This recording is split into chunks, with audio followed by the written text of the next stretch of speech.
welcome to Worth the War. My name is Kimmy. This channel is here to help prepare people to love well and avoid abuse. If you think we can do a better job with love and relationship than we're currently doing, then you found the right place. Today we're going to talk about how modern love and abuse are like a virus. I was actually researching for another subject, and as I was walking through the grocery store and I looked around, I saw that our entire world, even my little corner of the middle of the United States, is preparing for a dangerous health risk. We're worried about a virus called COVID-19 or the coronavirus, and we're preparing for it. You cannot find a bleach wipe within 10 miles of my home. You can't find bottled water in a lot of places or toilet paper. We are all grabbing what we need to make sure that we can weather this, just to see where it's going to go. And we're trying to make sure we don't cause undue harm by spreading it. We're trying to really be prepared and proactive. But I find it really interesting that we live in the midst of a culture that is wounding people left and right. And some people are actually dying from depression and suicide. And part of that has to be linked to the way that we have an abuse culture and the way that we're viewing the isolation that is in love and relationship the way we live it today. So that's what we're going to talk about today, how modern love and abuse are an awful lot like a virus, and how maybe we can use some of those tactics to actually fight it. We prepare pretty well for hurricanes. We find out there's going to be one and we evacuate the coast. If we know there's going to be a tornado, we hunker down in the basement. And like I said, currently we're preparing for a virus that we don't really know what's going to happen, so we're preparing for it. We're looking for ways to treat, we're looking for ways to identify, and to maybe even vaccinate for it. So why don't we do any of that when it comes to the pain and suffering we see is caused by abuse and how we twist what love really is? Why do we do nothing to prepare people to be able to stay healthy in a world that the numbers show is not a healthy place for them to experience love and relationship? Let's look a little bit at the statistics as to what's really going on in the modern culture of love and abuse and relationship. We could literally spend hours looking at the statistics of intimate partner violence, and then hours more drawing a correlation between how a population approaches love, relationship, and experiences abuse and how that affects our mental health. We don't have hours to do that, so we're literally going to take a very fast snapshot of what some of the problems are that lead me to believe that what we have is actually a virus in the way that we're approaching love and relationship. The CDC says that 1 in 4 women and 1 in 7 men will have been the victim of severe physical violence at the hands of an intimate partner this year.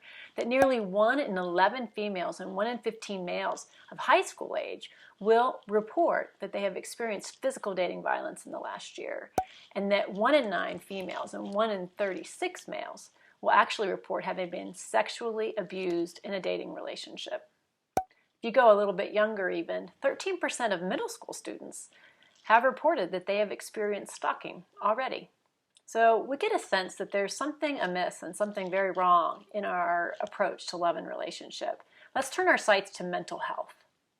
Bear with me just a few more seconds as we get a snapshot of our culture and what we see going on. It only takes a little bit of common sense to realize that one of the major factors in the way that we view our lives and our life satisfaction is going to be how our intimate partner relationships and our very close personal relationships are working. And if those are not working well, we can count on our mental health also deteriorating. The Scientific American recently said you're more likely to develop a mental health disorder or illness than you are to ever experience cancer or diabetes or heart disease. There was a journal in 2019 called the Journal of Abnormal Psychology that says over the past decade, youth with mental health disorders have more than doubled. And the PBS News Hour reported that teens, while being very connected, are the most isolated they have been, that suicide has moved from their 10th cause of death to their 2nd. And the CDC says that to all ages, 113 Americans commit suicide daily, making it the 10th leading cause of all age groups. These indicators tell us that there is something going wrong with the way that we are seeing our lives and living them out. And I believe that a big part of that is how we love and how we approach love and relationship, and how often what we find is really more abuse. Is there anything else that draws the comparison as a virus to what modern love is doing to what is real and healthy love? Well, I say yes. If you think about a virus as being a small particle that goes into a host organism and multiplies within the cell, making it sick and giving it symptoms, and eventually, rather a plant or an animal, making it ill, that is what modern love does. It's easily spread, just like a virus. Any host will do. It's not discriminate. And what it will do is use you up until there's literally nothing else to do but have some kind of response. And so you're the host. And the narcissistic influence of modern love and culture enters you and starts to use everything you have to offer. It takes your hopes and your dreams. It uses everything that it can in order to replicate itself. It gives you nothing in return until the day comes when the symptoms are so strong and you are so weak and you are so broken and you are so isolated that you realize that you have a virus. Left unchecked, a virus can kill you. But we do have an immune system, and our immune system kicks in, and our fever can raise, and it doesn't feel very good, but what that's doing is making us a very inhospitable place for a virus. And we also have our white blood cells that can come and attack and make that virus ineffective. In the world of love and relationship, our immune system can be a number of things. It can be people who love you, who are willing to have the courage to step up and say that what they see doesn't look healthy. It might be something that you encounter or read or see that makes you realize that you deserve better when it comes to the treatment that you receive, that you actually deserve a reciprocal relationship. It might be somebody that prepared you when you were young, that to identify and see what unhealthy things are in a relationship. Or it might just be hitting rock bottom and realizing that there's no way you can continue being either physically or emotionally or financially abused. So whatever form your immune system takes in your love and relationship world, it acts as a buffer to protect you so that once again you can be healthy. But that will only help you temporarily unless you learn to prepare for what healthy love is and know how to find it.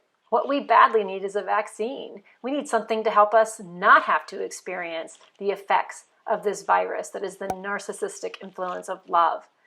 We hope to be a part of that solution as Worth the War. We want to help get into the hands of people who are preparing to love for the first time or healing or teaching people what is good about healthy love and relationship. We believe that there are ways that we can help people avoid these things and never have to experience some of those symptoms again. The last thing that we're going to cover today, and it's in the form of a vaccine, we believe that knowledge is protection against abuse. And one of the things that set us up to be more predisposed to abuse is what we see in our childhood. If in our childhood we see abuse in the home, mental, emotional, physical abuse in the home, if we have had any kind of abuse from our peer group or from anyone that we dated early on in our life, or if we are predisposed or involved in any kind of substance abuse, these things lead us to be more vulnerable to be abused. So one of the things that we can do is get into the hands of people, the things that we can learn to heal from before we enter into intimate partner relationships. I hope that some of this information has opened your mind a little bit about things that you could share with people who maybe could really have their paths changed if they thought about it more. It means a lot to have you join on the journey, and I really look forward to seeing you next week.